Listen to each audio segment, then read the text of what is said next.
Welcome to this week's episode of Essentuary. We left off last time with our party having successfully found the Guild of Light, the Abandoned Adventurers Guild, within the old capital of Euclidus. Inside, they managed to make their way into the hidden library, where they have finally been met with a tabaxi wizard named Inky Knight, and the rest of the beacons, the rebellion against Lilith. And it's here that we come back, with Inky having introduced and revealed the rest of his rebellious faction. And then noticing that Pep is a little unconscious at the moment, gestures to the drow you were fighting before. Sinlin, if you would please, the antidote.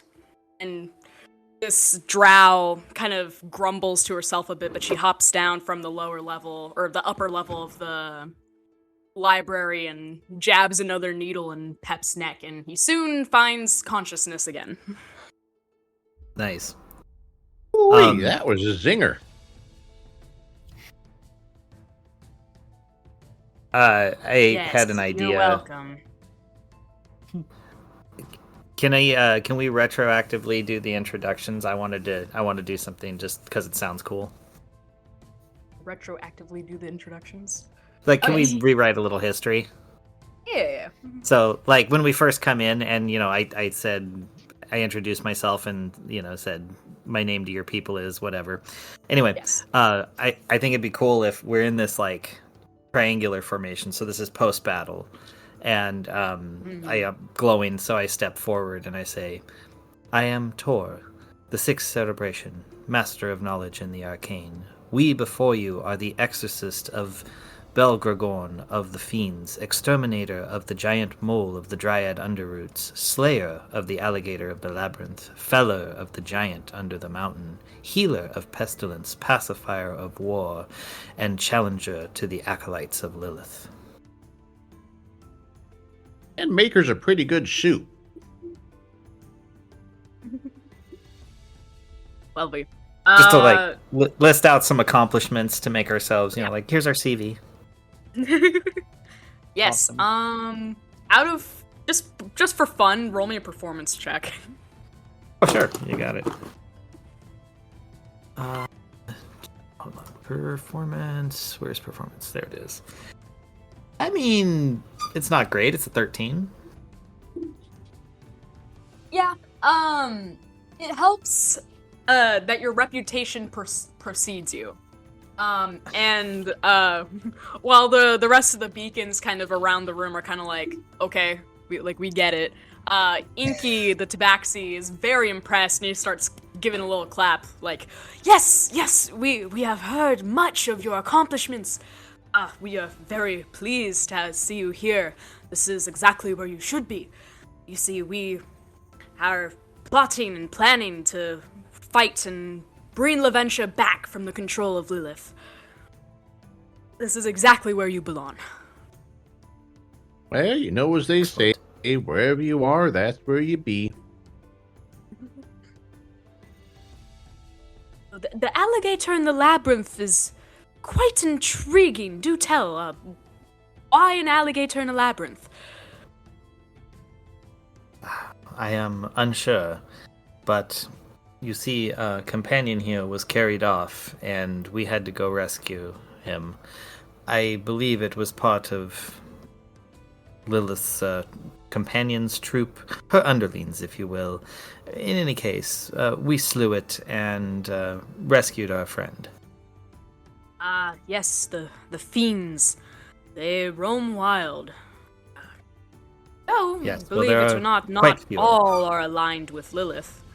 So some of them are just looking for a good vacation. Well, it is hard to tell which are which. Therefore, we figure dispatch all of them. We wholeheartedly agree. It's not always true. Some that... of them can be kind of nice. Yes, they occasionally have their uses, just... We never know when a fiend is lying or trying to take advantage of us, so we hold our plans close. especially when encountered with a fiend. Well, you know what they say. Common sense ain't too common nor sensical. Yes, indeed, and he finds this quite witty.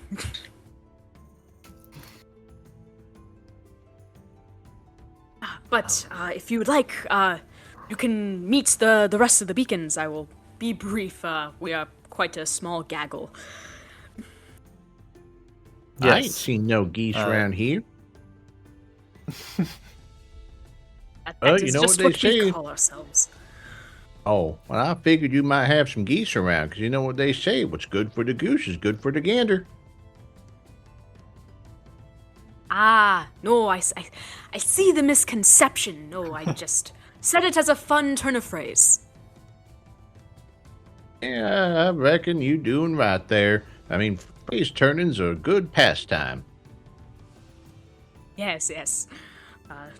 But you are already familiar with Sinlin, and he gestures to the drow who's kind of crossing her arms, and she does not seem at all impressed. And of course, we have Yarmo, and he gestures up to the upper balcony to a halfling who also seems less than impressed. And then we have Voth, and gestures to a bugbear who seems at least slightly friendly. And Mirvir, and gestures to a kind of stocky man with a very bushy mustache, and he also seems to have a bit of a cheerier disposition. Oh, and of course, I could not forget Zelia. And he gestures to a tiefling girl on the end who is wearing a very colorful and loud jester outfit. And you also see beside her the large badger you saw before that led you here.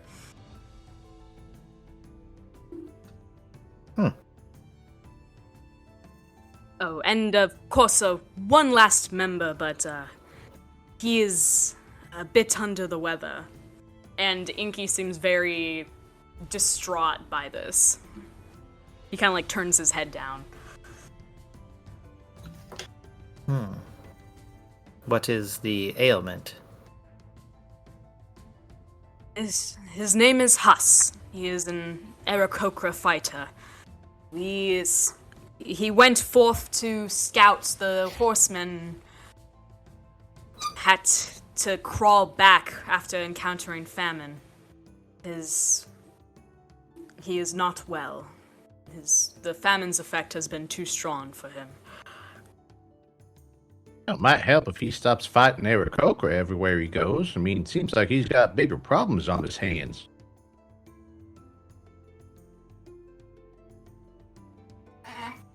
He's very nice. He was not originally part of the guild, but he found us after searching for survivors in Euclid. He's been a very devoted fighter ever since. It pains us to see him like this. I see you have quite the library here. Perhaps I could find a spell that may heal him. Well, you are free to peruse, but I bid you luck. I have become familiar with every single book in this library and have found nothing that even remotely helps him. We feed him every ration we have, but he is still gaunt. Yusora says, "You tried leeches?" Oh, good heavens, no.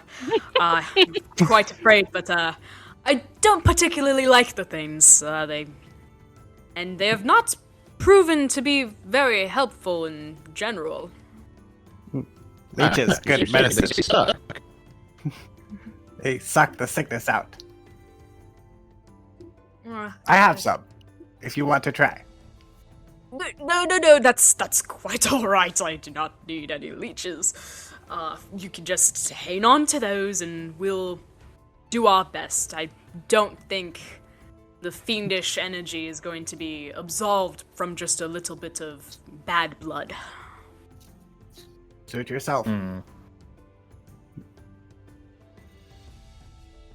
I have an idea.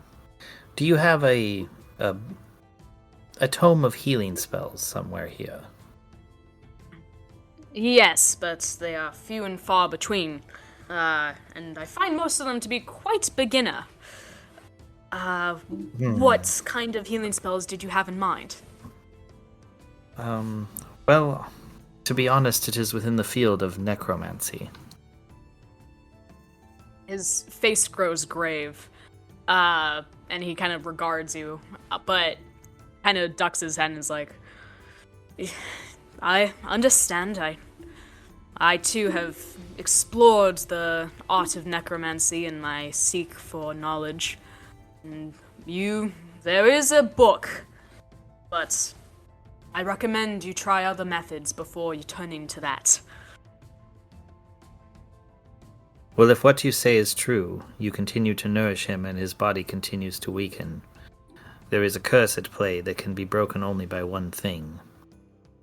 Therefore, I suggest we break it and restore him. He kind of bows his head. We could never. But all be wrong. Well, good thing is, you don't have to. That fellow over here can. yes, trust in us. We may not always know what we are doing, but we are very good at it. I'm not I wouldn't sure that necessarily exactly go that inspires far. me with hope, but your accolades are long. Before making any rash decisions, could we perhaps explore a couple other options? Absolutely. Perhaps, have you attempted to cast a remove curse spell? Yes, of course. It doesn't seem to do any good. He has been thoroughly infected with a sort of fiendish magic that I cannot lift. And I really feel there is but one path forward. I only need to find one spell from your book. It is a level 3 revivification.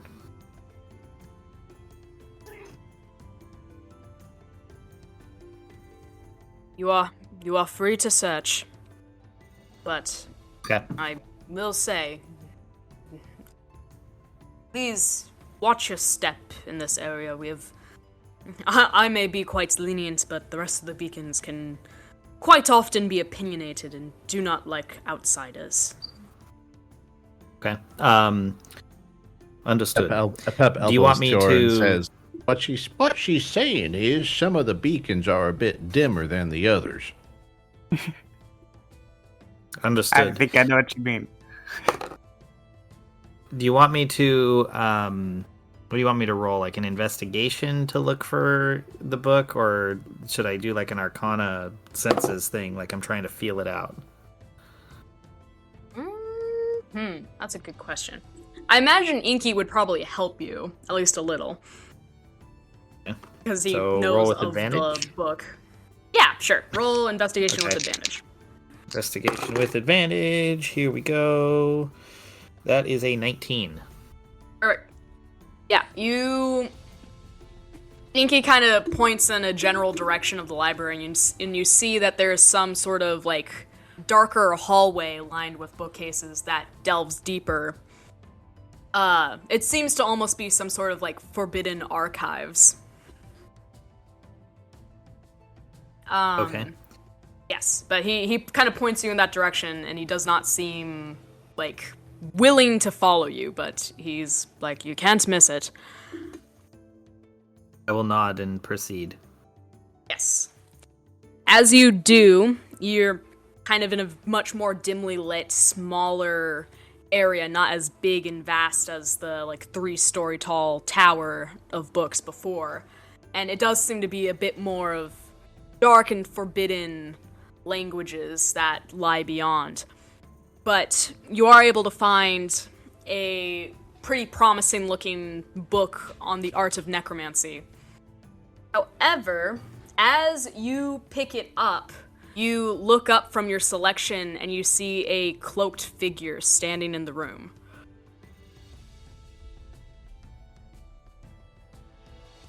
Okay. I just look up and say, "Hello there."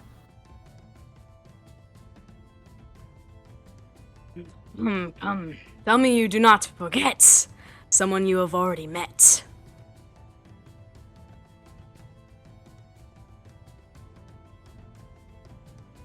It's. Oh God. I know I should. Oh, I have no idea who that is. Fair enough. I'll allow you to roll is it? history to try to remember who it is. I have no idea. Oh, history. 18. Perfect. You recall that back in Agaris's maze, you encountered a cloaked figure who made a deal with you for a favor, and granted you a 2-pronged stick. I loosely remember this. Yeah, there was something. Stick of favor. There it is. I have it. Yes. As you see, I have come to call upon your favor for me. What is it you seek? And he kind of lifts up and grabs the cloak off his head and reveals the head of a stag, but nightmarish in nature. Its antlers are spiked and sharpened to very fatal points, and his eyes glow with a crackling red. You see, if you are to kill a member of the Beacons, you may not revive him.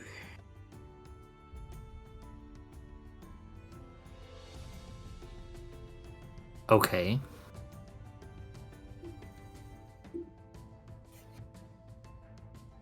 That's all? I am simply not to kill a member and then revive him? No. I want you to kill a member of the Beacons. In fact, any member you see fit. But they must stay dead. That is my request.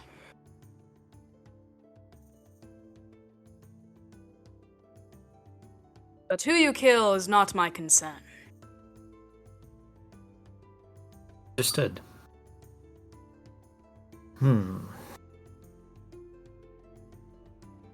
I shall proceed. Very good. Do not forget, you may call upon a favor of me in the future. And it will be quite grandiose, I assure you. But now, a member of the rebellion must die.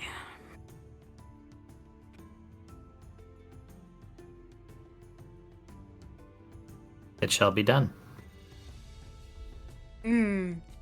What an obedient servant you are.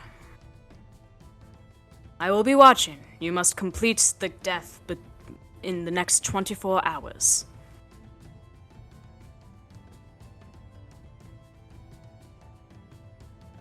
And with that, he kind of Understood. steps back into a bookshelf and kind of fades away. Only the crackling red of his eyes lingering for a minute longer before fading away too into the shelves of books. All right. Well, I will continue then to pull off the book that I was looking for and read through it. Am I able to find the revivify spell within? Yes. This is quite the detailed instruction manual on necromancy, and it definitely looks to be a bit more advanced. It is definitely tucked away to keep out of the hands of those who would misuse its power. Noted. Okay. Then I will take down notes of what I need and return to the others. All right. Yes. While Tor did that, is there anything else anybody wished to do back in the main room while he was doing that? Or did everyone just stand around awkwardly waiting? Uh, Probably. yeah. I'm still waking up. All right, that's fair.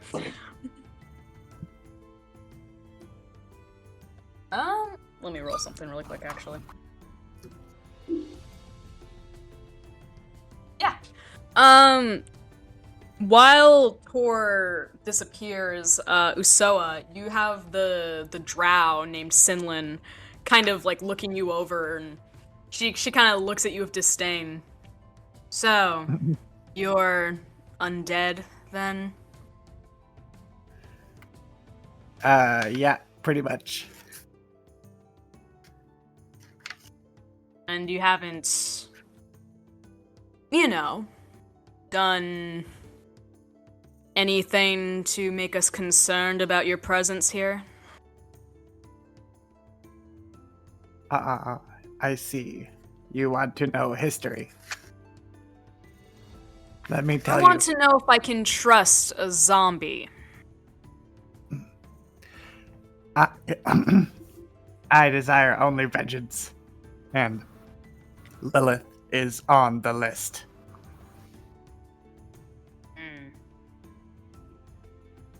You sure that vengeance doesn't involve innocent people?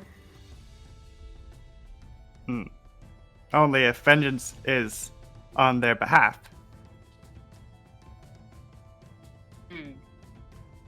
He kind of sniffs, but doesn't say anything else, but continues to regard you with a very judgmental stare. So, you would like to shoot first, ask questions later, eh? Me too. It's my job.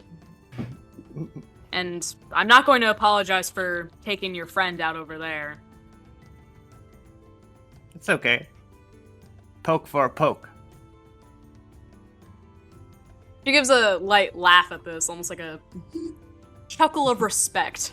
You did strike well.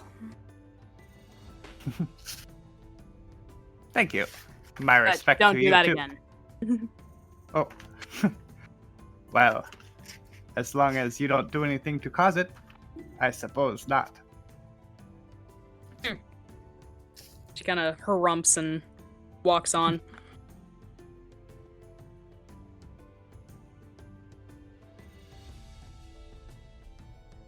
Is there like a fireplace in the library? Probably not, I guess. That would be very bad for the books. Yeah, there's just the glowing of the large crystal in the middle of the room that's giving off light, and a couple of like wall sconces. Okay. I do move to inspect the crystal. Alright. How do you choose to inspect it? I don't touch it. I just kind of inch my face close to it and look into it. Okay, roll me investigation. Okay. It's gonna be a 5. It looks like a glowing quartz. Seems pretty stagnant. It almost looks like Tor when their body is lit up. Okay. Yusoa kind of puts her hands out over it like it's a fire and pretends to warm her hands, see if it's... Well, I guess she wouldn't feel anything, so she just jokingly puts her hands out. Perfect.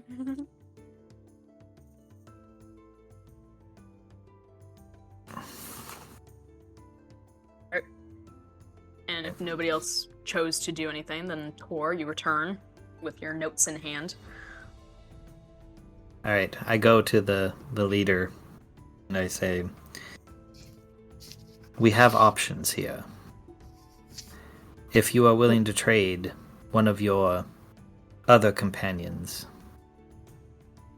we will have to sacrifice them, but I may fully restore this one. Why the need for additional death? I do not understand. If you wish him to be truly restored, I have to basically recharge his life with another life. If you wish him partially restored, but no longer deteriorating, We do not need the sacrifice, but he will not be what he once was. Is that part of a spell? I could have sworn I read through all the books on necromancy.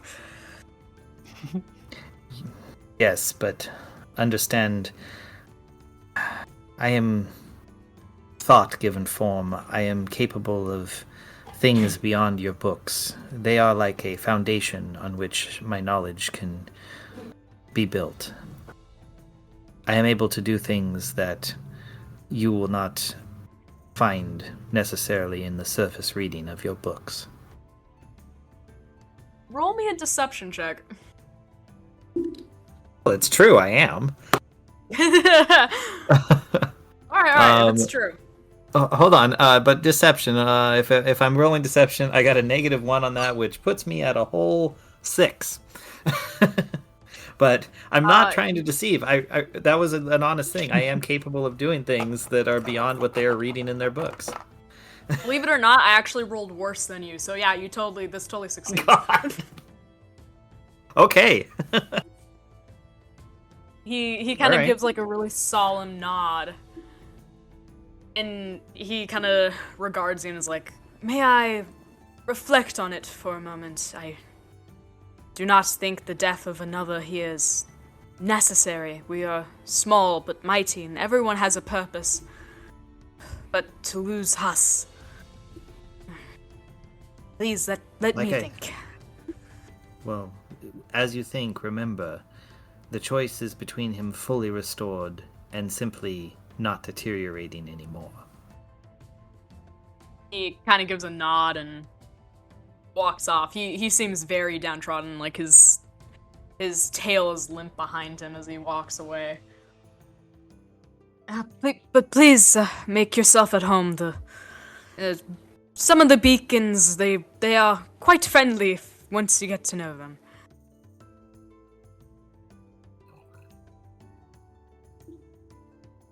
I'll go and, I don't know, talk to another beacon. Alright. Maybe Do the you care which tiefling. one? Oh, I'll yeah, go talk to the tiefling. I like the outfit. It's colorful. It, I don't know, reminds me of the mother celebration, you know. She's a prism. Ah.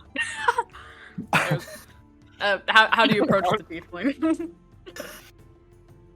I just walk over. Greetings. I hope we You are remind able to me work of my together. mother. Might I inquire as to the outfit? I rather like it. Well, yeah, I'm Zelia, and I am a traveling minstrel, and she kind of does little jazz hands. Yeah, after the apocalypse kind of came, not many folks to entertain anymore, and kind of got a little lonely, even with Button here with me, and she kind of pats the head of the badger. So I stumbled upon this group. They saved me from a gaggle of monsters in the city here, and I joined on as their mascot, as of sorts.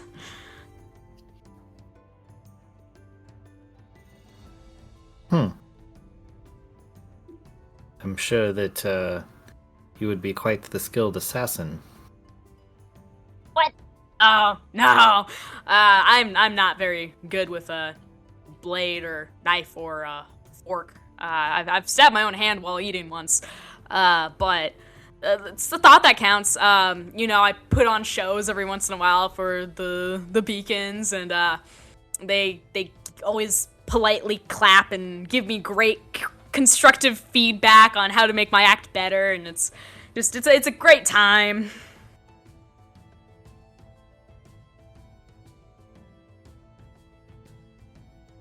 Fascinating. So, you merely provide entertainment to this troupe? Well, Inky always says morale is very important in a crisis situation, so he really encourages my shows and everything. Oh. And of course, Button here is a great scout. He does a lot to make sure that the area is safe before we head out and that kind of thing. He's very conspicuous, aren't you, Button? And she pats his head. And the one-eyed badger kind of looks up at her and hums a low growl, but it seems to be of affection.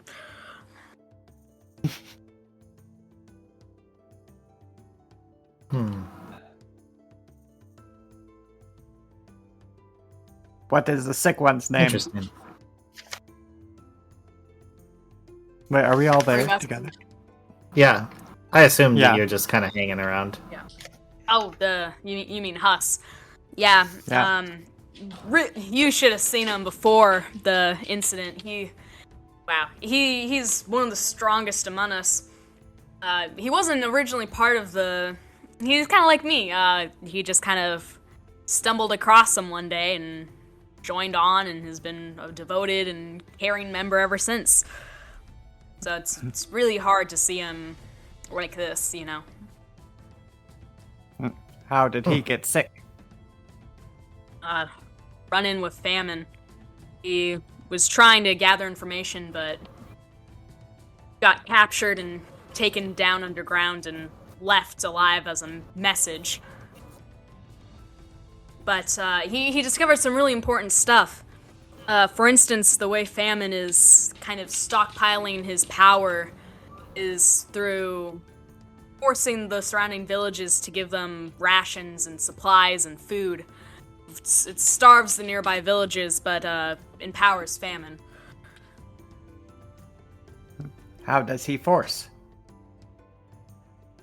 He has a whole army of monsters, it seems, that kind of just make a relay line of food from these villages, and if the villages don't pay up, they have other ways of forcing support.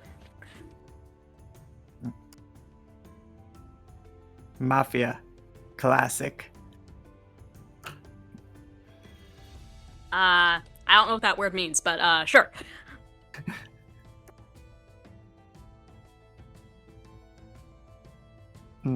Thank you. This, Yeah. Hesh. He sounds like a good guy. Yeah, Huss, he's something special, that's for sure.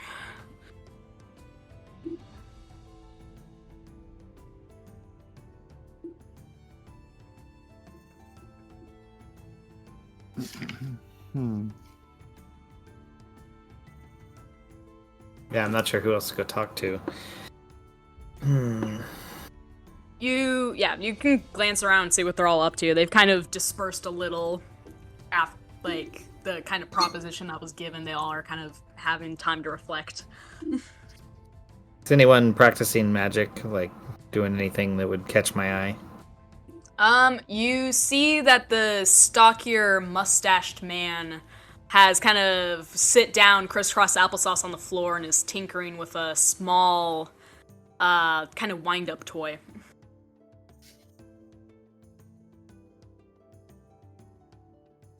Okay. I'll go take a look at it. He glances up as you approach, and he has a big smile on his face, and he kind of stands up and extends a very large, beefy hand. Hey, nice to meet you. Name's Mervir. I lightly shake his hand and say, Tor. Good to meet you, Tor. So, you've done quite a lot around Laventia, haven't you? Yes, our deeds have been rather fruitful. Yes, only here. Me, I don't do no deeds. Just trinkets. Then he kind of shows off the little wind-up toy in his hand, and it appears to be a monkey with symbols. You know, I was speaking with Pep about one of these the other day. He told me it was incredibly bad luck. He said he remembered when one of them would play symbols, horrible things happened. What? Oh, well, no. Well, I mean, horrible things for others, maybe. You see, Yarmo requested this of me. It's he wanted something that had like a timed explosion to it, but I like to make it a little fun for the kids. I wasn't always a battle guy, just a toy maker. Ah, yes. I remember a fleeting memory. I believe it was perhaps my first celebration. This was many centuries ago. There was a mechanical man fascinated by exploding babies. The memory is fleeting. That's rather funny. No, not exploding babies. That would be a little morbid. No, just monkeys. Yes. Oh, you really do What all is those a baby things you but a said you monkey? did in your fancy dancy introduction? Yes, I have been told I am rather blunt. Wow, that was rather grand of you. Oh, we did not do it for glory. It simply needed to be done. Much I as, see where you come from. yes, it seems this famine individual must also be dispatched. Oh, yeah. Awful nasty stuff he did to us. And it seems like the villages around him are suffering too. Except for one. Kinda odd. They seem to be doing rather well. Kinda confused by that, but, maybe they've kind of made themselves like an onomyth to the famine, if you will. Alliance and all that. Perhaps we should go there and check it out. I'd be careful if you do. Definitely don't want more people who just can't seem to get enough to eat. It's especially in a time like this with very little food.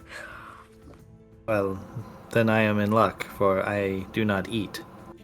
You don't say. You never No, had like I chicken Never. soup, No. fried chicken?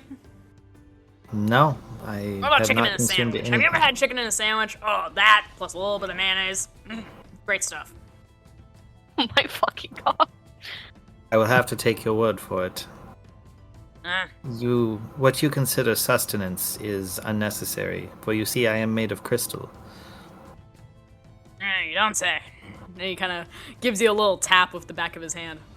That's crystal. Yes, it is the only form I have ever known. Interesting. Where'd you say you were from again? This particular celebration is from the Northeast. Northeast. I got family up there. Nice guys. Little radical, but, Where's it at? Oh, sorry, Northwest. I had to go back and bring up my bio from the very beginning. You know what? I got family there too. Yes, I was killed when war rained down avalanches. 'Twas most unpleasant. Sorry to hear that. Glad you're doing okay now, though. And he kind of gives you a big old pat on the back. Yes. Death is not recommended. I have done it 5 times now, as this is my 6th form. Say, what's death like?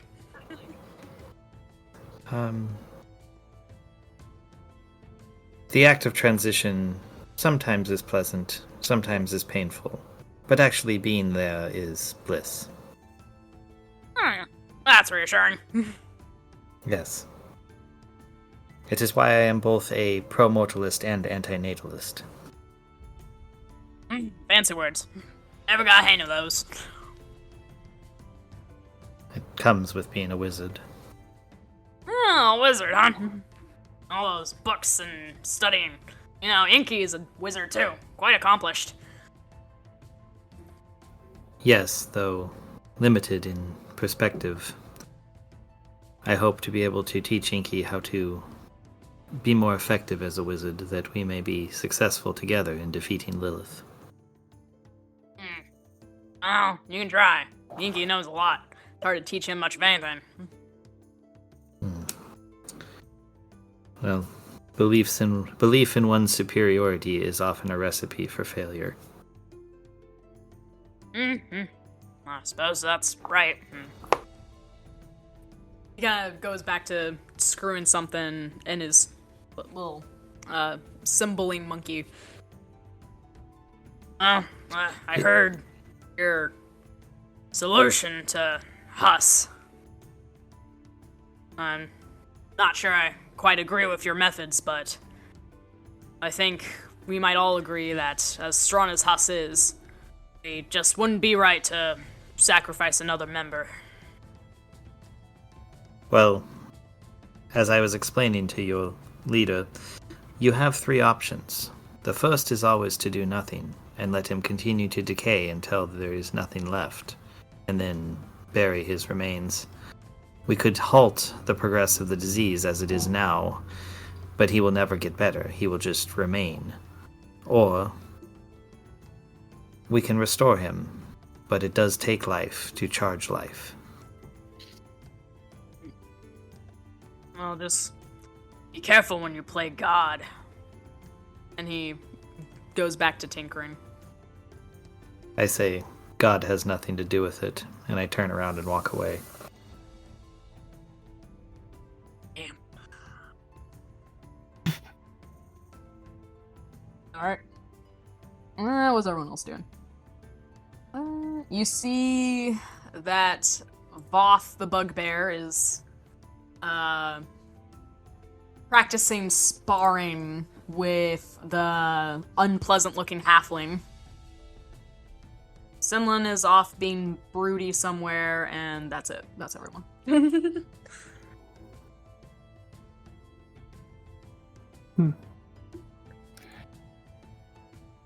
Is there nobody's around the crystal anymore? Nah, they all kind of seem to regard it as just a natural fixture in the location. Huh. As of right now, it is their light source. Okay. Yusoa goes over to the bugbear guy, Loth, or what's his name? Off. Yeah, he's like sparring over there, right? Yeah, he's sparring with the halfling named Yarmo. Okay. Yusoa says, mind if I ask you a couple questions? I don't see why not. She says, so when you go on runs to the city to rebel? Not yet, but we're currently trying to plan something. It's a little rocky, but we've got some ideas. Onimith must be taken down. We think that if the Traitor City is taken down, then Lilith's hold might loosen a little bit more.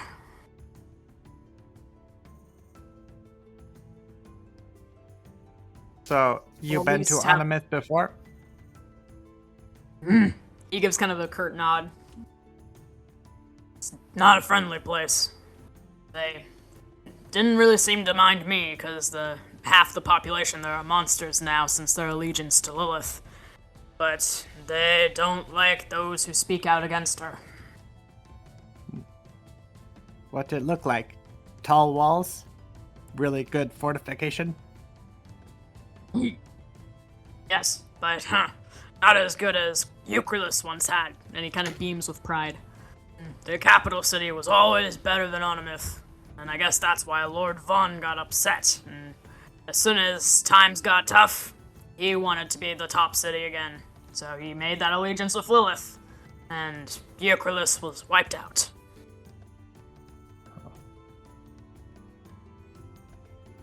Any central buildings like that the Muckalux would use? I like that word, Muckalux. Yes, no, there's a main capital building. Very, very big, very prestigious. Has a dungeon 30 feet beneath it. That is where all the traitors and the worst of the worst go.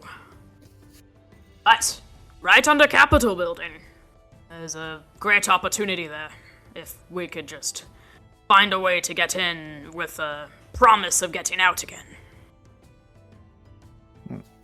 Okay. Well, you guys have any explosives? Mirva makes some. He claims he's only a toy maker, but makes very useful gadgets. They can be very deadly. So, he always says they're for the kids, so they must be at least a little child-friendly. Whatever that means. In bugbear culture, child-friendly and adult-friendly mean the same thing. Well, maybe I go talk to him.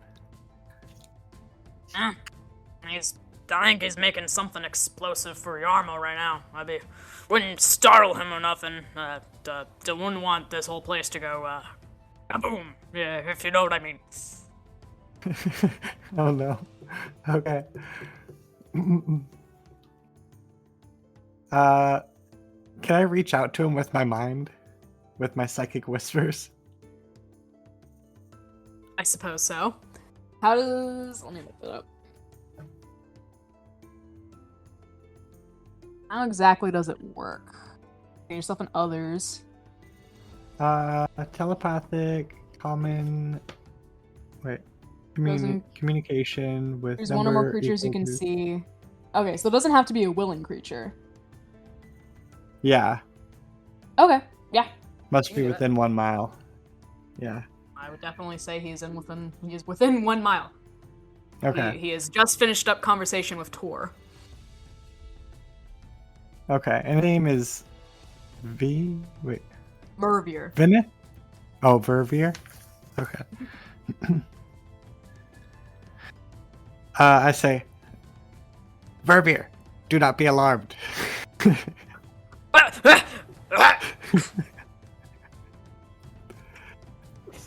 Great way Nothing to to start. worry about. This Usoa, skeleton. I'm coming to talk to you. Oh, okay. I'm not alarmed. I guess. Be there, 1 second. And I go over there. He kind of looks up at you very confused. I don't know. How do you go about doing that? That's pretty cool.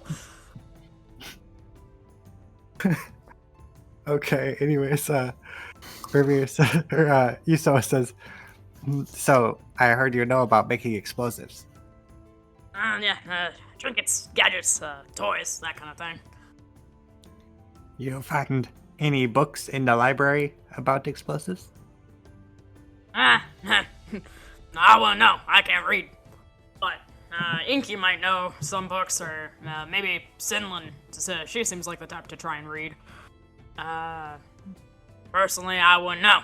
I just, have an innate sense for these kinds of, gadgety things, you know? Metal, scrape metal, make spark hit the right thing, boom, you know? I understand. Maybe if I find you recipe, you can make something bigger. How big we talking? How big of a explosion do you need? Like, big enough to break into sewer pipe or something. Now, what do you have the need to do that for? I'm helping to plan a attack on the trader village. On a myth, huh? Well, can't say I disagree with that, but explosion that big would need a good pile of resources that unfortunately we just don't have at the moment. Okay. But I like your spark. I'll get back to you. I'll be here, I guess. Okay.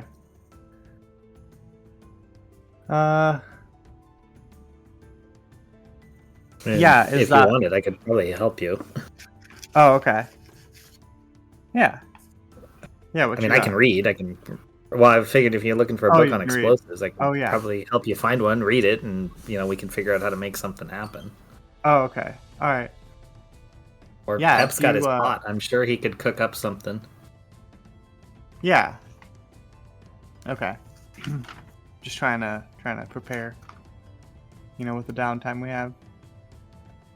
We just need the resources, though. Yes, but we have a whole town that's been bombed out. I'm sure we could scrape together whatever we need. Something. Yeah. Okay.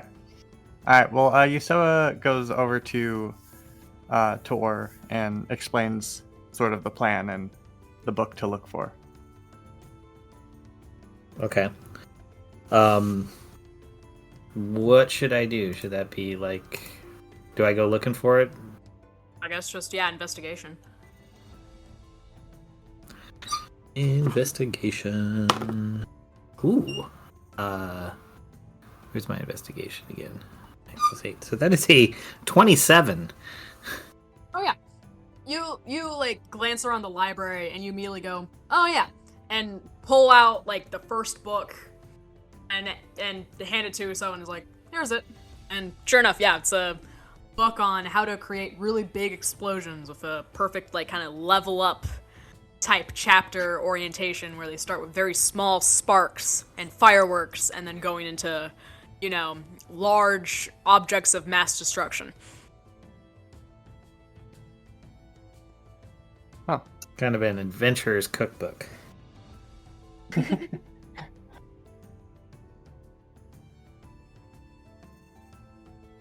Okay. So did you bring it back to me, I guess? Yeah, I'll just have... You can read through it, right? Or... Yeah, I'm pretty sure I can read. For simplicity, Your I will also intelligence. say that, there's, kind of IKEA visual diagrams for every single bomb they explain how to make. My god, I just did a vision of the little IKEA guy, with a thumbs up on one, and then the next pane over, there's, the X, and his thumb's blown off. I mean, yeah. I mean, the knowledge of bomb making should be available to all, regardless of language. Nobody quote me on that. Anyways. Hey, no, that's why I'm a Okay. supporter of personal nukes. If everyone has a personal nuke, it's mutually assured destruction, therefore no one will ever use it. Or a snook. Alright. Cassius and Pep, is there anything you choose to do?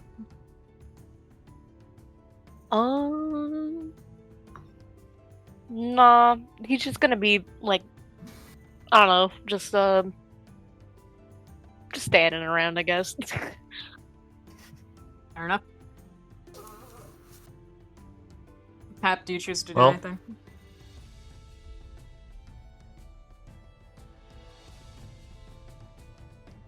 I'll think we take might that have as a lost him. no.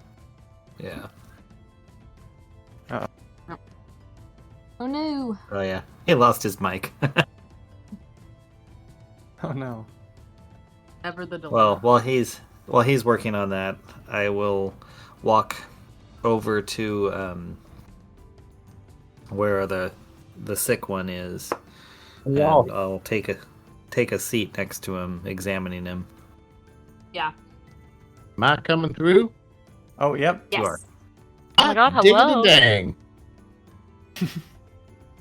Pep, is Did there you wanna do anything you anything? wish to do? I was just saying, Pep's still recovering from being a bit groggy from having a little nap earlier, so he's just kind of chilling and following around the folks and just kind of seeing what's what. Fair enough. Oh, he doesn't care. Yeah, I guess Cassie's would just be people watching. Makes sense. I suppose that if he's around T or whoever he's around, he just pulls out his pan pipes or whatever and starts giving them thematic music to suit the situation. Well, if you're with me, then you're playing your panpipe for the dying man. Or it's like, To find the ailing member, you actually can't see. You don't seem to find him at first. Though you do recall that Inky, kind of when he walked away, he went through a door in the back of the library, like on the far wall. Okay, well, I guess Pep and I'll go over there. Like, through the door. You open the door and you find a sort of living quarters, and on a cot is Huss, as well as kind of Inky, kind of kneeled beside him, like clasping his hand and his. He looks up as you enter. Oh, yes. Hello, welcome. Please.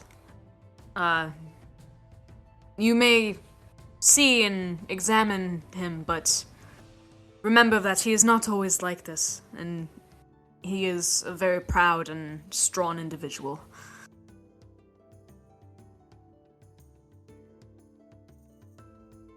Well, the good news is, if we do stop his continual decay, he will at least be able to stand again. But, as I said before, I'm awaiting your decision on that. Yes, I'm aware. In fact, I was trying to have a conversation with him about it, but he's a bit out of it. His head kind of falls down. Perhaps then we should call in Yusoa. She has the ability to communicate with him directly, mind to mind. There is no need for our voices. Oh, that would be nice. I'll message Yusoa, because I can mentally send her a message. Say, Yusoa, please join us. We're through the door at the back of the library. Okay. I go over there. I say, you need help? Yes, could you please communicate with this individual? He is having trouble speaking. Please use your mind powers. We are attempting to ascertain his desire in this situation. Okay. Yeah, Yusoa uses her psychic whispers to try to reach out to him. Can she sense him? Yes, you look down at this Aarakocra, his brown feathers dim and faded with, like, sense of fatigue, and he's incredibly, like, skinny. You can see each rib highly defined, and he seems hollow. His eyes are blank. But as you reach out to him with your psychic whispers, a voice does respond back. Yes. Who are you? My name Yusoa, but not important. You're very sick. We tried to reach you, but you no respond. Yes, my essence is in a far place. It's as if famine himself feeds from my very soul. I do not feel myself.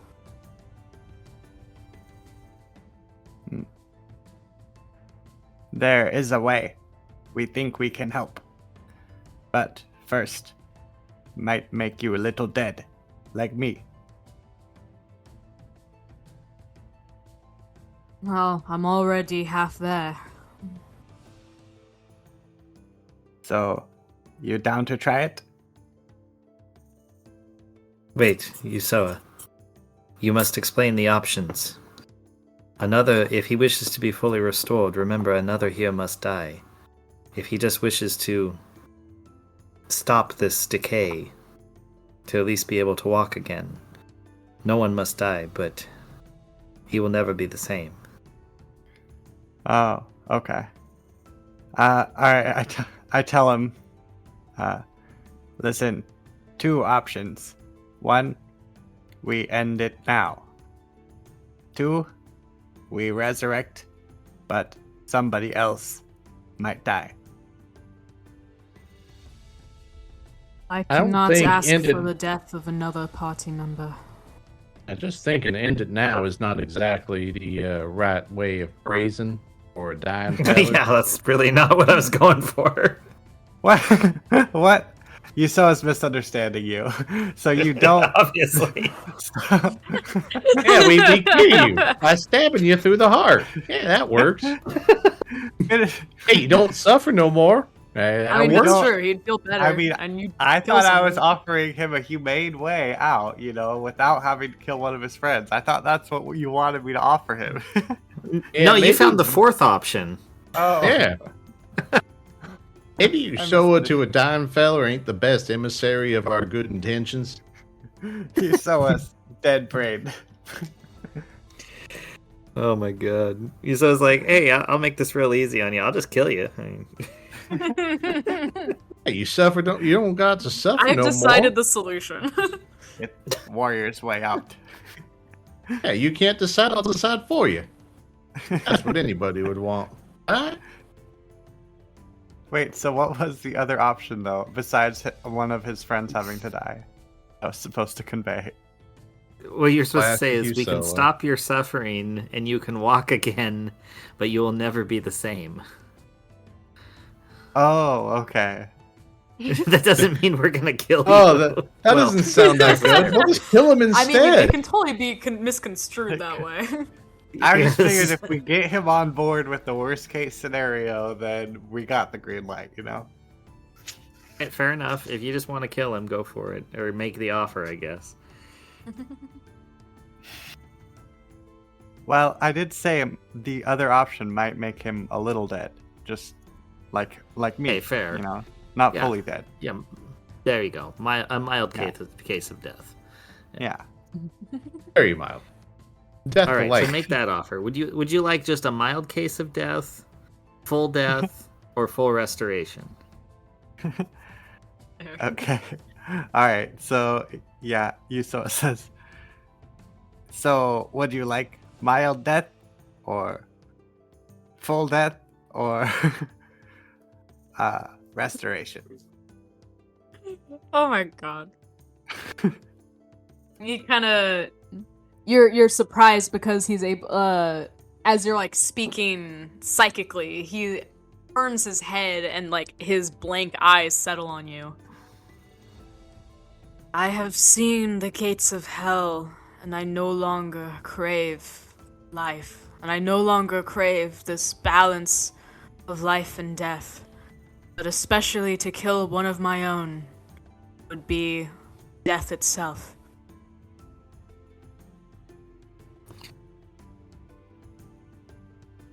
Alright, well, I think the cleanest thing in this situation, he seems to know what he wants, Yusoa. Yusoa. I believe he knows what he wants. Uh-huh. You have the cleanest blade of everyone here. Your psychic daggers will cut without cutting skin. Perhaps you should do it like a prayer. Place your hand Right. upon his head and then extend your psychic dagger straight through his frontal lobe. Please, wait, let's... If this is how it must be, and if this is what he truly wants, please let us say goodbye. We have held on hope for so long. To lose it all at once would be pure agony.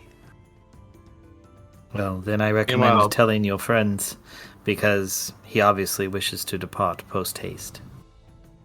Meanwhile, He Peps is in nods the and- back, and he's just thinking, we got a pretty efficient record of taking out demons and such. We could also just try to kill that famine feller and probably would lift this here curse, but, that's just me talking.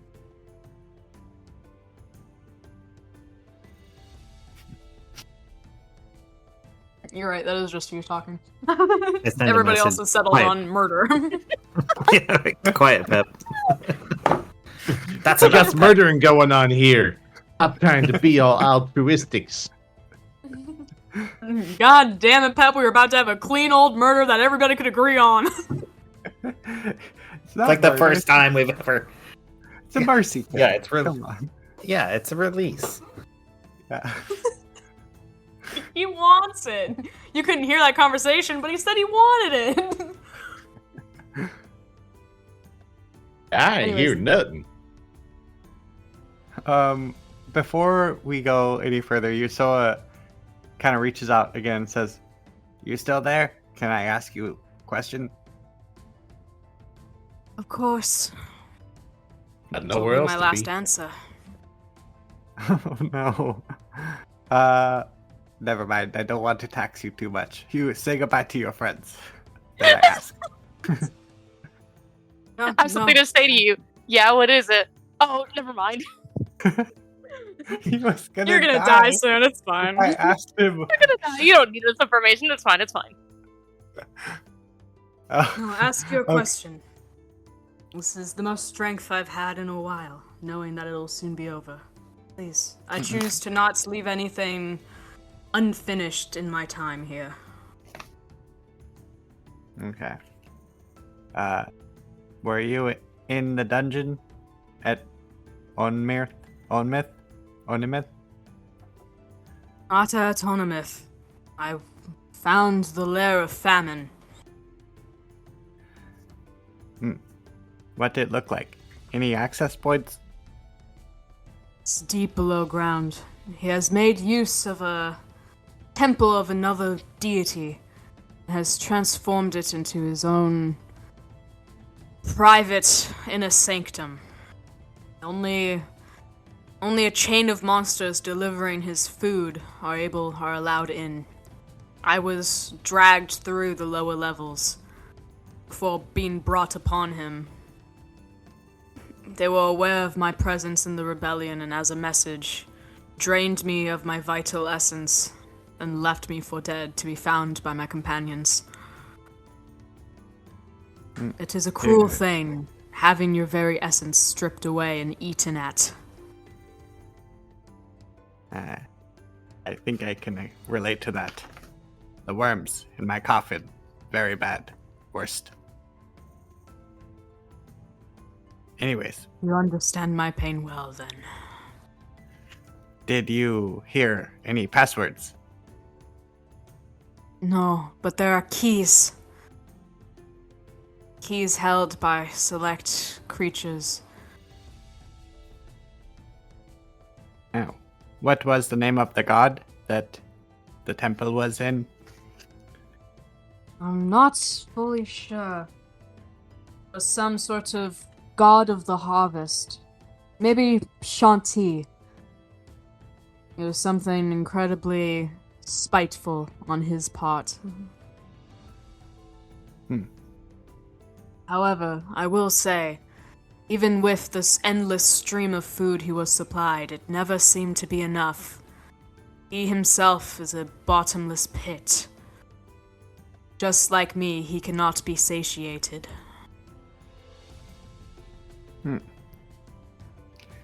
Good to know. You seem like a nice guy. Might make a good zombie. Sure you don't want to go zombie route?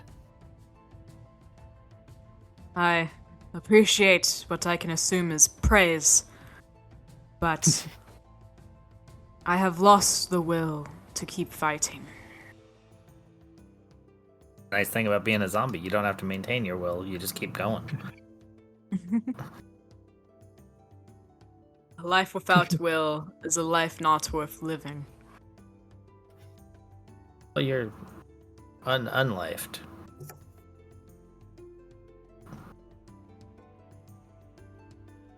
Anyways, Well, at this point, yeah. Yeah. Thank you. I hear your friend's coming. Yeah, as you guys wrap this up, Inky comes in with all the beacons behind him, and they kind of bow their heads and each kind of line up and pay their final respects to us.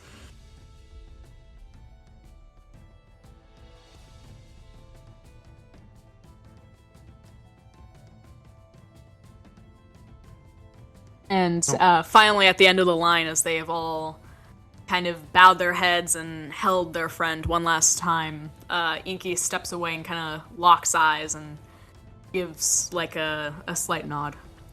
His time has come. It is okay. You have the strength to do what we could not.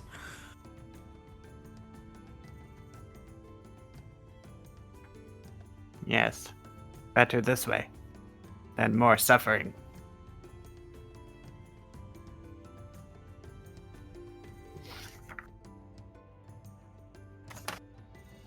Trying to see if Pep has any way to actually intervene and help him out, but I can't find anything fast enough. Oh, Oh no. I think you should. No, it's not going to work. We could try Yeah. just I think you just need to. experimenting. You need to just like stab him and then say, "I shall bring vengeance upon famine in your honor." Okay. Are we ready? We don't I guess Yusoa asks, is it time? Anybody have any other questions?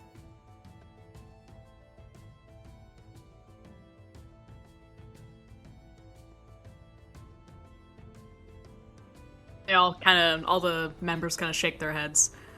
Before, he was at least sprightly enough to tell us of his ventures. We know everything that he once knew, at least. I understand. And yeah, Yusoa takes out her dagger, and yeah, I guess I could do it with my psychic blades through the skull. I feel like a stab straight to the heart is just the way I would do it, though. I could do it with a clean psychic damage, but no, I think we need blood. I don't even know if I psychic suggest- blade would do it in one. You suggest a psychic blade? I suggested using the psychic blade. I mean, Yeah. Okay. I'll use it. I'll use that. The thing is, it's psychic, and he's already laying there. No one will know if you just like, put a hand on either side of his head and project the psychic blade both directions, so you get like double damage, like bam, double tap. Okay. Yeah, that's probably what I'm gonna do. Okay, Yusoa goes up to him, Hess, and she holds his head in her hands and says, "Do not worry, friend. I will bring vengeance to you." And she says it in her mind speak too. Mhm. And then, yeah, she kind of positions her psychic blades, kind of one at the back of the head, like right underneath, right where the spine meets the skull, and then one at the front of the head.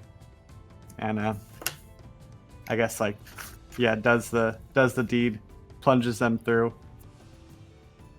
Yeah, he stiffens slightly and then falls limp dead. Oh, buddy.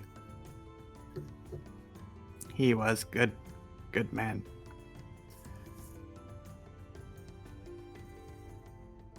I will help you dig. We thank you. And the Sinlin storms off rather quickly, and kind of Inky watches her but turns back to you guys. We might not all agree, but in truth it is the right choice. It is what he wanted.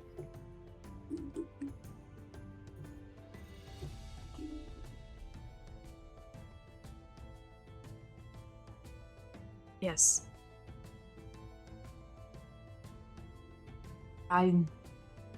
Once again, we would not have been able to do it ourselves. We hoped that he would recover.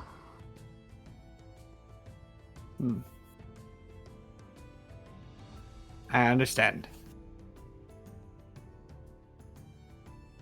Was he religious? If he was, he never mentioned anything. Well, Also, good. Tor, as the deed is done, you kind of look up and you see the stag-headed fiend, like, on the far wall of the room before he kind of fades away. Okay.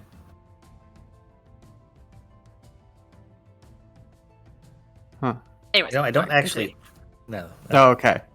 Yusoa just does one last thing. She takes out 2 silver pieces and says, "This helps. Couldn't hurt. even if he's not religious. And she puts them on his eyes and closes his eyes.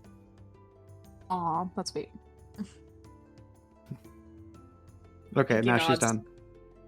Okay, now she's done. Yeah. Inky kind of nods. Yes. We will have time to grieve, but I have a feeling some of us are relieved that it is at least past. We will bury him shortly. Once we have determined that the area is safe to venture outside. I thank you. I wish this could have been avoided, but I think it was the right choice. You're welcome. He kind of walks away.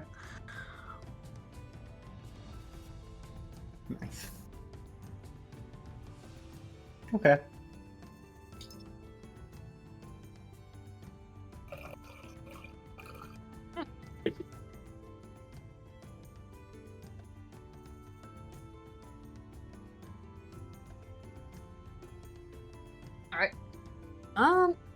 You guys just hang around, you go back into the main library.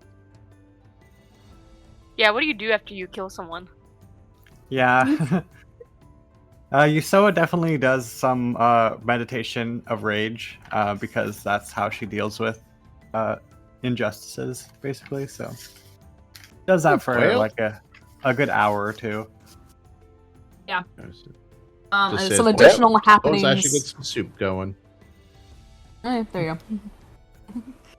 Some additional happenings during that is they send out Button, the one-eyed badger, to kind of scout the area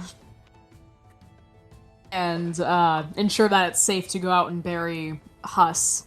And in the meantime, Zelia, the tiefling bard, performs a soliloquy for Huss. And despite her very kind of cheery outfit and general minstrel demeanor, kind of tears are on her face as she performs her ballad. Oh.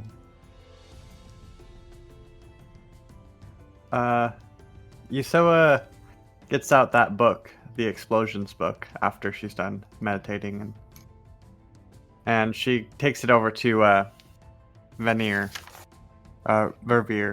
and Mervier. yeah, and starts reading to him the chapter for like, a very concentrated one that she sees in there. Well, it could be done, but I don't have nearly enough explosive material. We need to gather lots and lots of black powder ingredients. Is there a place in the city that has those things? Well, I've been able to find small pieces of it here and there from the different blacksmiths that used to be around, but never this large of an amount.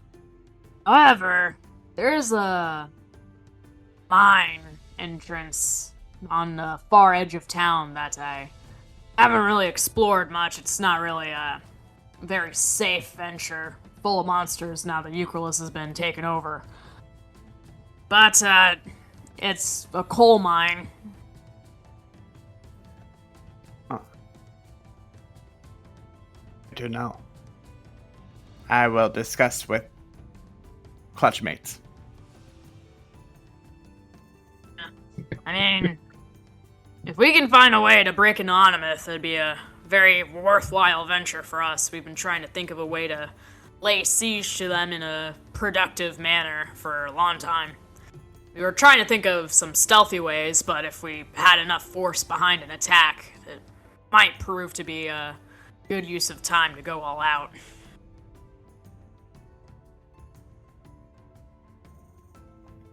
Perhaps this is just a thought, but in lieu of a mechanical explosive device, we have a dragon. What do you mean you have a dragon? We freed one. We're friends with it. Ah, you don't say. Dragon, huh? I knew a dragon once. Nice guy. Good at cards. Lost my house to him. And my wife. But, bygones be bygones and that kind of thing. And I'm assuming begatting of dragonborns.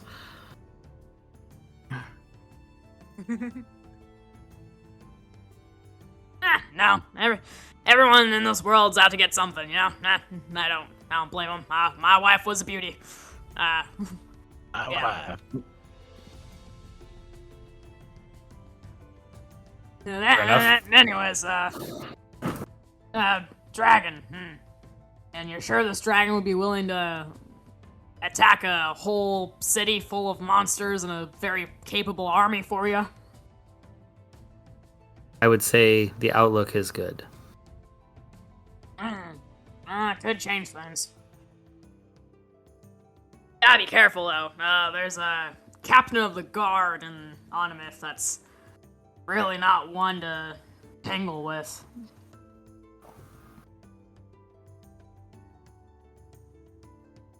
Well, I imagine a bit of dragon's breath plus us dropping in would be quite the silencing to his dance. Well, he's survived pretty bad stuff. It almost seems like he's not human. We have our suspicions, but I'm fully aware that we're kind of a biased party to make that kind of inferences. Yes, some of us can be hard to kill. I don't know if you heard earlier, but I literally had a mountain come down on me.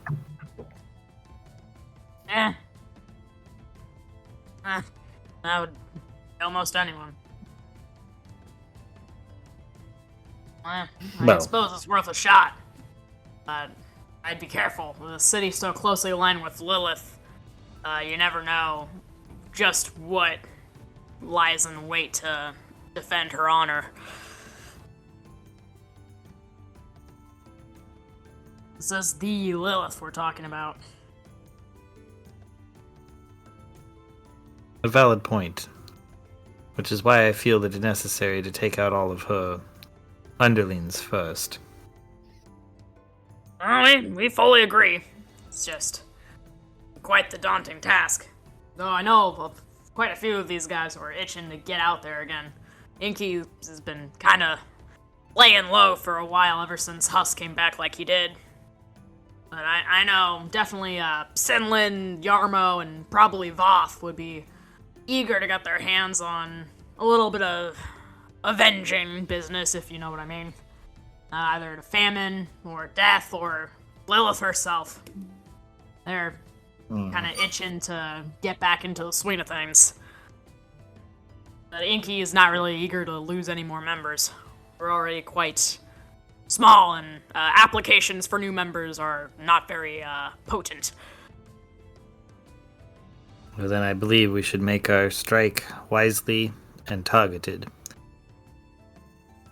I can contact the dragon to request his assistance.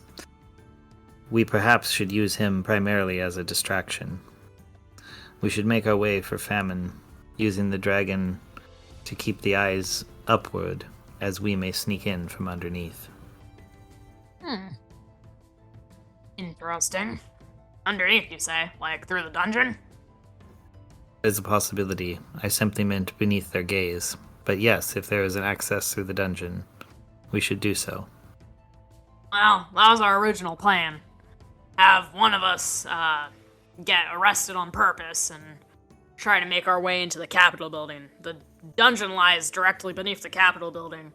There's a 100-foot tower that stretches from the dungeon beneath the city all the way up to Lord Vun's office at the top of the Capitol building. We figured if we could find a way to get in there and scale that tower, we could get in and out very discreetly and stop Lilith's reign in a diplomatic way. We don't exactly have the most firepower, so it seemed the most logical solution, but if you have a dragon, that could change things.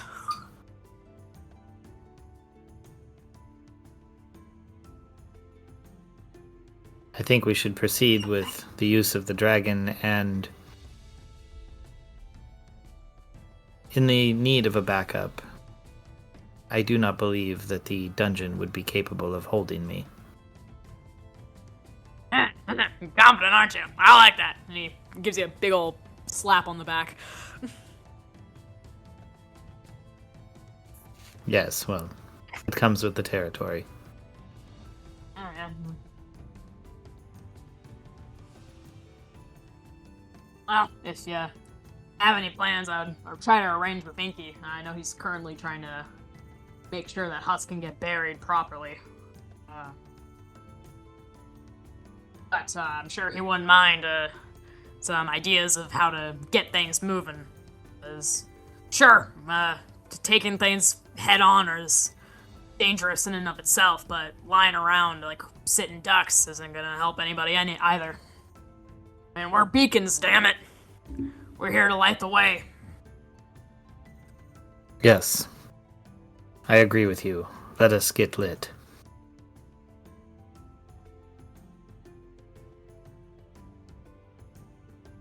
Yes, I agree.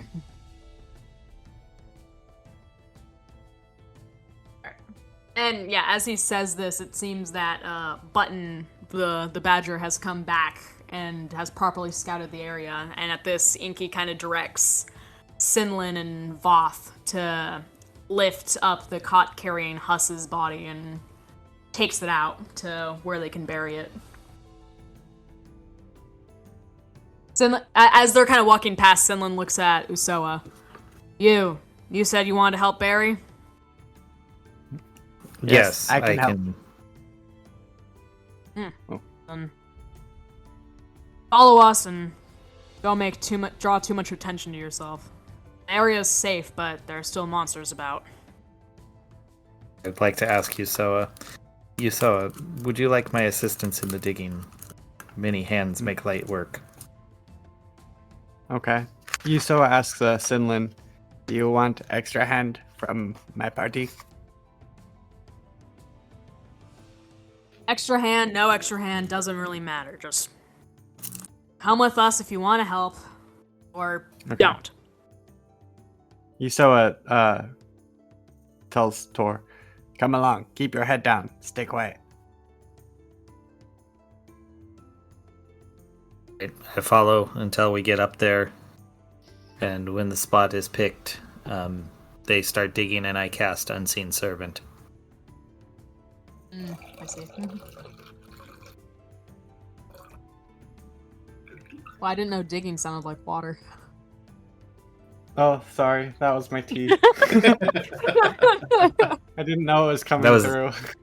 That is the sound of aggressive digging. It's like water flowing.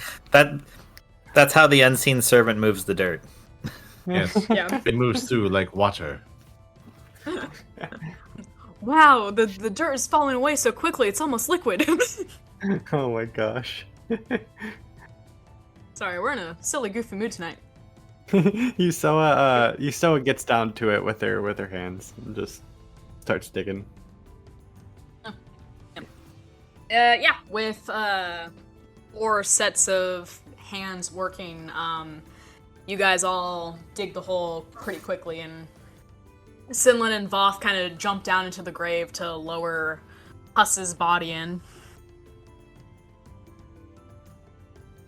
And then they kind of stand there for a second, regard their friend for one moment longer before kind of hopping back out and starting to fill it in. And I'm so tempted right when everyone starts filling in to that's when I cast Animate Dead.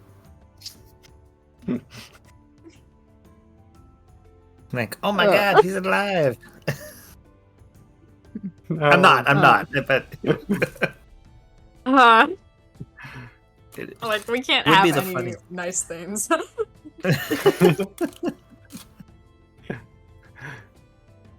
Alright. Yeah, the burial goes well, and Sinlin and Voth kind of pay some more respects, and Voth just kind of goes, I wish you had more meat on bones. Would have been nice. Oh, poor hungry buddy.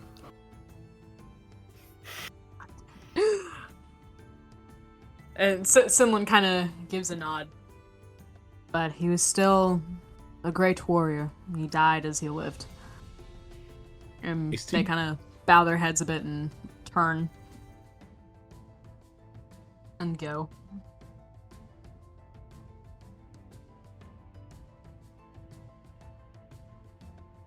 Aw.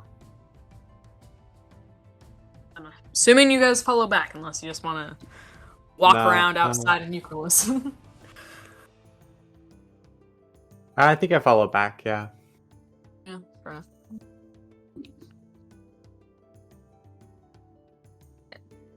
Alright, as you guys make your way back into the library, it seems that Inky and the halfling are kind of discussing some sort of stratagem. They have some...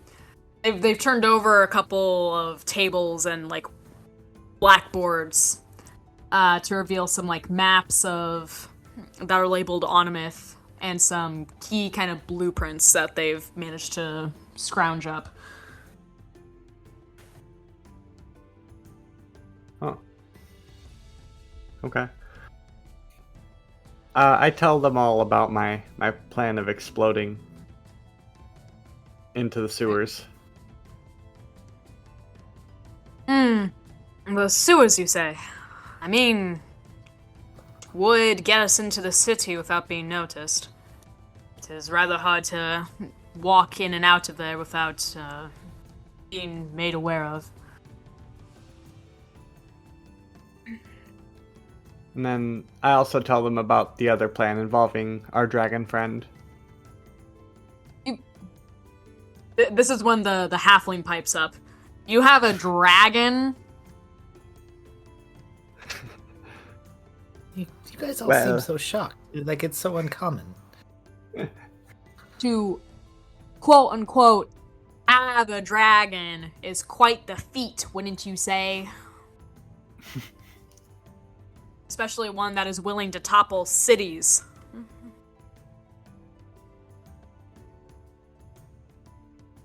Well, we're just nice to people. We treat creatures with respect, and they help us out. Well, you must have met a very nice dragon. Oh, no, we freed him from imprisonment. Doesn't mean he didn't have to do anything for you in return. He doesn't technically owe you anything.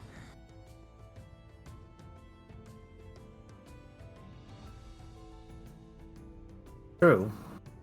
Though we are a terrifying lot, I doubt he would wish to risk turning our friendship into ire.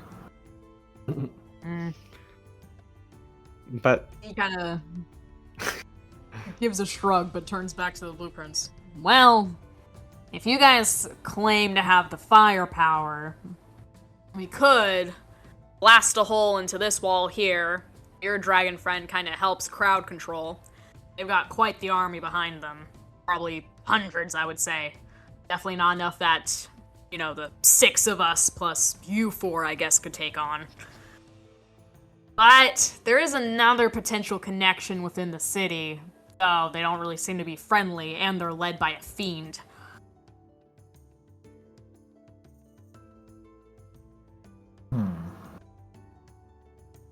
I don't see a problem here. Well, fiends are also kind of our enemy. But it's a thieves guild within the city called the Lion's Mane. They're, you know, not exactly with Lilith, not exactly against Lilith. They're kind of a neutral party.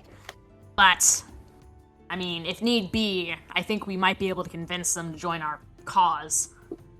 But that would require striking a deal with Velafar, the fiend that runs it.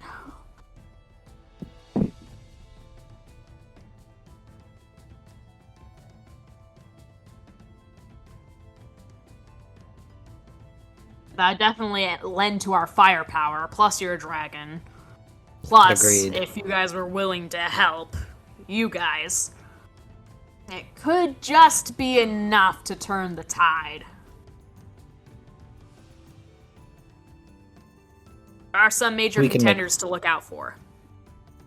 We can make the deal occur. You want to make a deal with Velafar? Don't want to, but let's just say we could make it happen. Alright, I'd be warned. He seems to be the chaotic sort. He'll probably negotiate some very strange deals. We'll see what happens.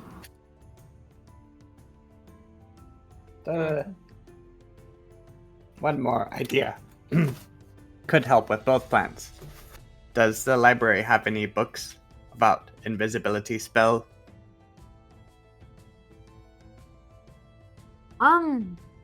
That is a good question. I believe I remember reading it somewhere, but a specific book evades my mind right now. Invisibility is quite a touchy thing.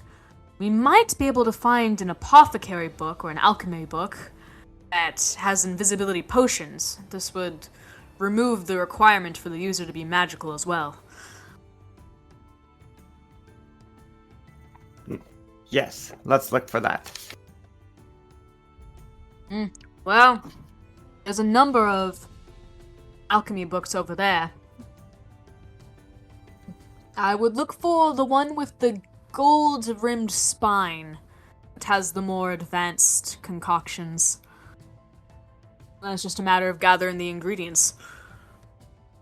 Okay. Yusawa goes and looks for it. Yep, you find it pretty easily because of his direction. You immediately find the books that all seem to be alchemy books, and then find the one with the gold-rimmed spine. Okay. And I open it up. Do I find any recipes for invisibility potions? Yes. You kind of flip through it, and as you go, you finally see a potion. Sorry, I need to look something up really quick.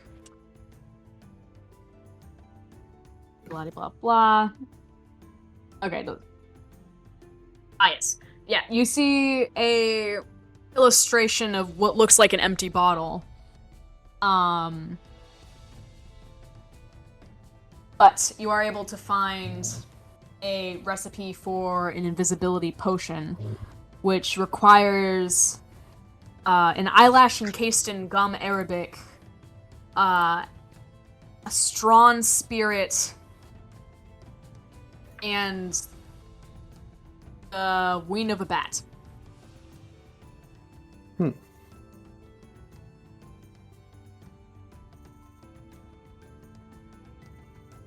Okay.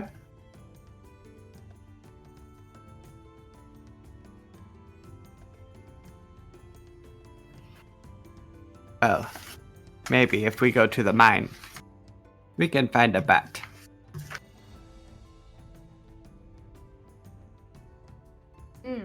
Yes, the potion seems rather straightforward. In fact, I think I might have the eyelashes in gum arabic. It's a very common spell ingredient.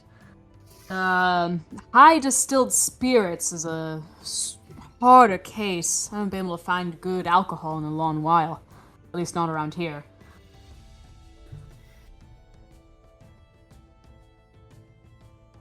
Damn. I don't think I have anything like that. I was hoping maybe some would be in the city. Well, the city's pretty run down, but I do believe that if there was anything, there used to be a tavern in the town square, right next to the weapons shop. If anything's still intact, there might be a high enough spirit there to make the spell, to make the potion work. Okay. Yusawa says, supply run, anyone? I guess I can go. Just please be careful. There's many monsters milling about. They like to kind of make their homes now that the city seems to be unoccupied. Especially a certain hellhound has been thorn in our side for a while. Kind of roams the streets.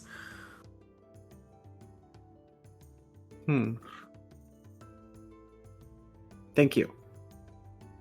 If you would like to take someone with you who might know the city better, I'm sure Voth, Sinlin, or Yarmo here would love to participate.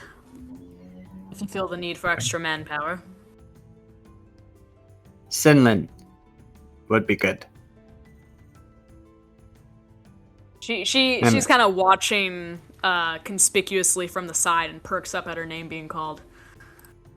Glad to see you think that highly of me. You seem like best at sneaky. She kind of gives a smirk and shrugs. You might be right. Luckily, I remember where the tavern is. We can go straight there. Okay.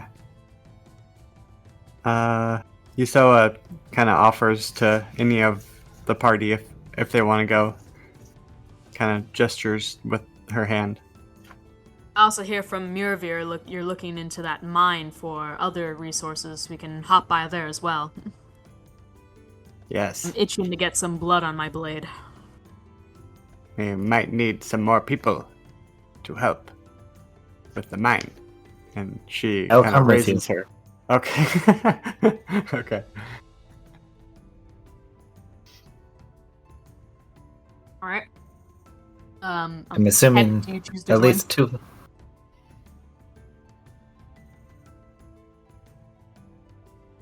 Oh, he got his pot over his ears again. Here, let me go lift it up for him. Man. Oh no. I'm gonna You take the coming? ladle and start No. banging on it. Pep's Bang on having the some pot on his head. connection issues between his ears and his brain, so give him a moment to try and catch up. Okay. He's coming. Epic traveling along. Alright. So, the party plus Sinlin, who will be your momentary temporary guide in Euclidus. She seems very excited to get out and about again, and Inky kind of grabs her before she goes and is like, please remember that confrontation is not always necessary, and Sinlin just goes, yeah, whatever, and proceeds to head out of the guild. Uh-oh. I kind of give a finger. Good one. It's a point. I'm just like pointing at him, like, good one. Alright. Yep. The five of you, set off from the Guild of Light and kind of pick your way across the path you took before when following Button. And yeah, you find a winding path that's the most cleared of debris. And then when you guys reach the square, Sinlin kind of ducks down and gives a very cautious, peek around to make sure that there's nobody there before continuing on, and she makes her way, she kind of skirts around the edge of the square until she's, on the opposite side, where a kind of teetering sign for an old tavern lies. Oh, here's the tavern.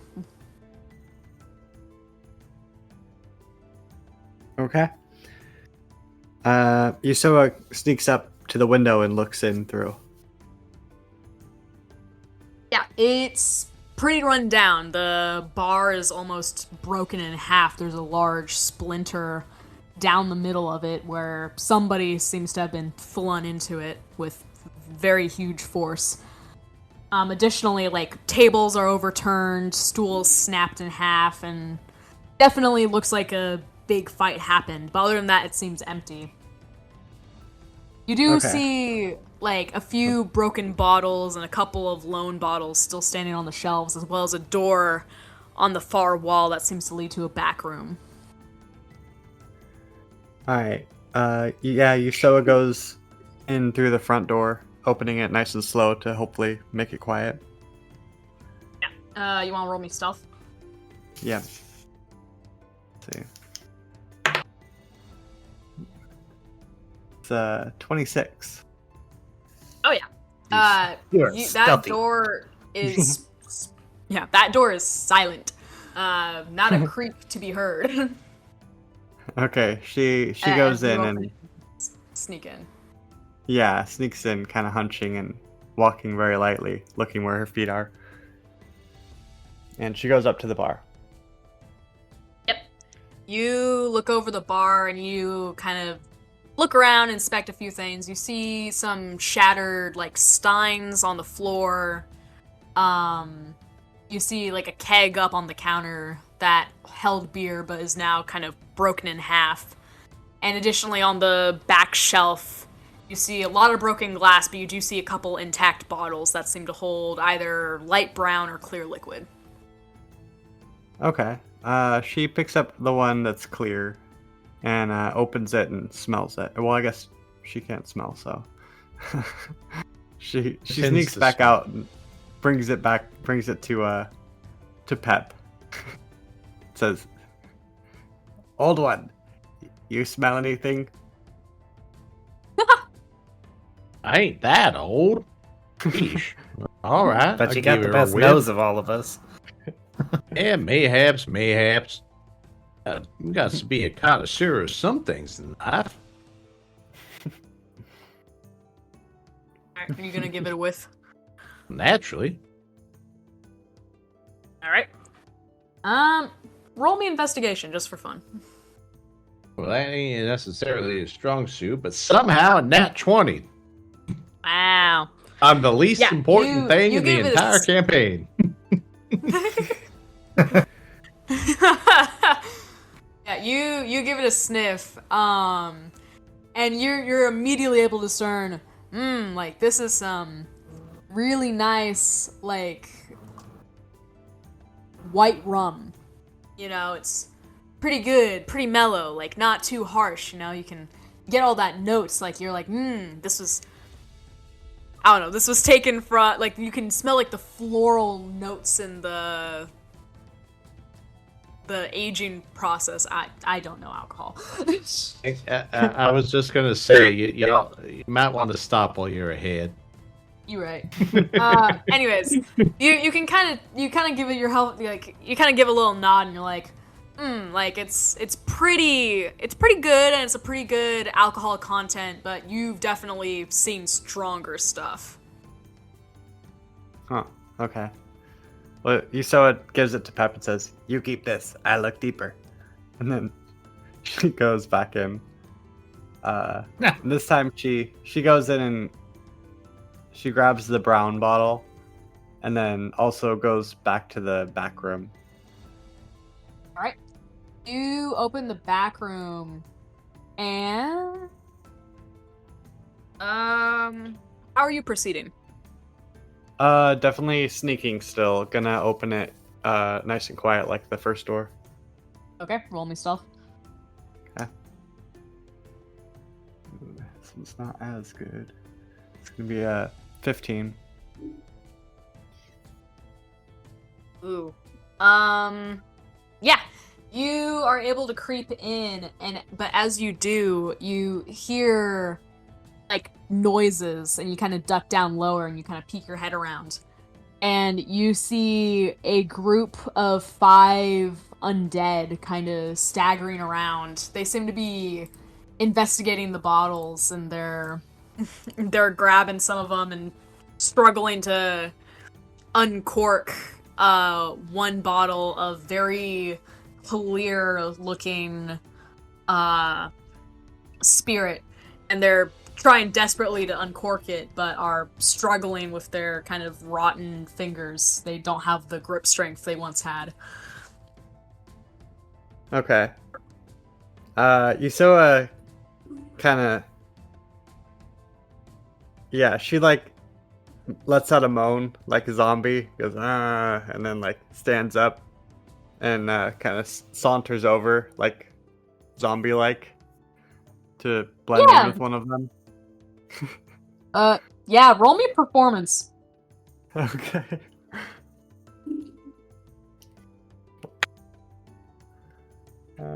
That's gonna be 16. Hey, you know what?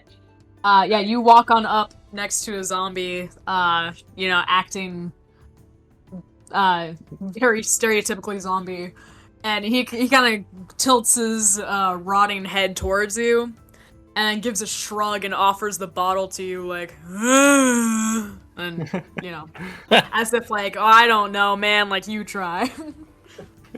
Okay. She takes it and then gives him the bottle, the brown bottle. And then And he once again goes back to trying to uncork it, but his fingers keep like slipping off. okay. She like kind of saunters back out as nice and slowly to still kind of look undead if she can. Nice. All right. I dig it. So what? She got back out to That was the great. rest of the party, I imagine, with no problem. Yeah. For sure. The Okay. zombies are very invested in the new bottle they have been presented with, and they're kind of all crowded around it, like, and trying to get it open and failing. No one told them that the corkscrew had been invented. You hands Pep the bottle and says, "Smell this one." And she says, 5 deados in there, but was able to blend it, Deados. luckily. I guess being undead has its perks. And Simlin kind of gives you like a nod of respect. You could say that. Awesome. Well, I guess Pep's investigation of this bottle is a little less effective than the last. He only got a 5. Amazed by the power of the sugar cane in the last one. Yeah, that. No. Anyways, however, as you uncork this one, you kind of take a whiff and you immediately kind of reel back, like, ooh, you're like, that is straight, like, alcohol. Like, you're not even sure that that's been, like, distilled at all. It is, like, Well, very, very high If proof it's- for whatever the heck. then that would be means. distilled. Distilled that's means it, you make yeah. it high proof. Yeah. Yeah, that. What she's saying is Pep stumbled across some Vietnamese Cobra Scorpion whiskey. Sure. On this side of the Stuff town, we ta- just call it white Stuff lightning. tastes like embalming fluid. Probably is embalming fluid. Yes, very, very high proof spirit. Okay. I proof embalming fluid. And as Ain't Pep saying kind of Pep's hands the ball back experienced to it. you. Just wanted to say, ain't saying Alright. Pep's experienced it. He may not know, but the voice in Pep's head has, and that voice is saying it ain't right. And as Pep hands the bottle back to you and you're kind of back with this spirit, you hear a very shrill, very loud howl that sounds incredibly demonic in nature kind of echo across the square. And as you guys turn around, you're met with a flaming black creature. Its fiery red eyes locked on you as 2 more kind of step out from behind it as well and all growl at you with the intent to kill. And it is here where we fade to black and come back next time.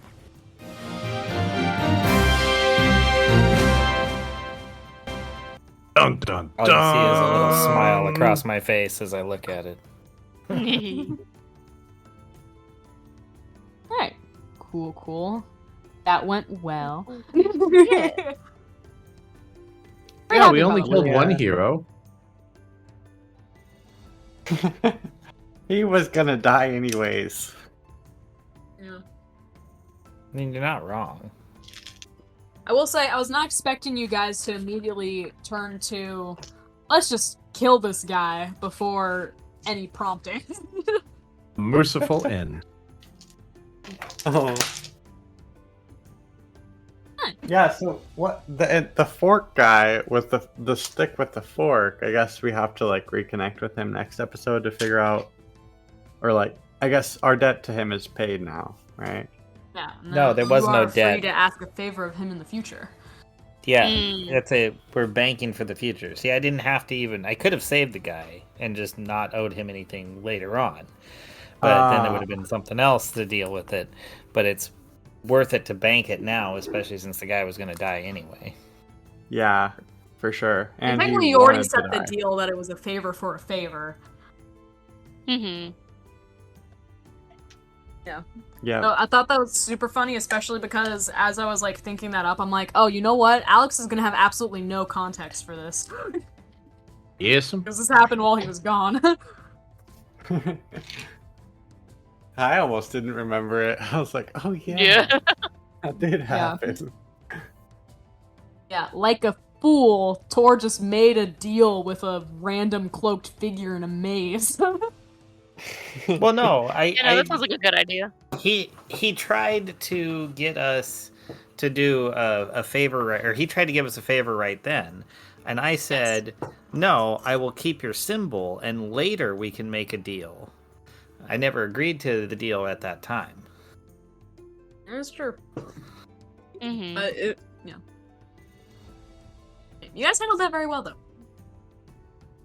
I kind of figured as much because I was like, man, I'm like, Tor's not gonna struggle with this like moral dilemma at all. I'm like, Mm-hmm. Oh no, I had multiple contingency plans. of course, As Tor would. yes. Yeah, but that went still very think it well. would've I'm been sorry, fun. it was very role play heavy, and I know that's not usually Oh. our style, but I thought the beacons were an No. interesting switch up. I thought it was great. I'm glad we did it. I still think it would have been hilarious to just all of a sudden raise dead as we start burying the guy. God, that's why we can't have nice things. Yeah.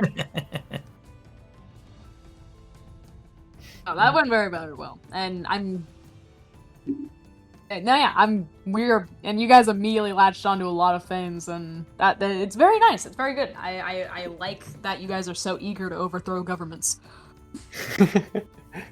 Yeah. To be fair, it's like every Power D&D to the player's people. favorite thing to do is overthrow government. That's not true. Most of them just like being murder hobos. Yeah. Which often involves overthrowing a government. Not necessarily. Sometimes you murder just for the sake of murdering.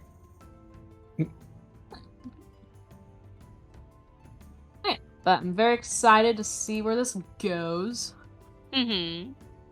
Yeah. You guys are always interesting to play off of.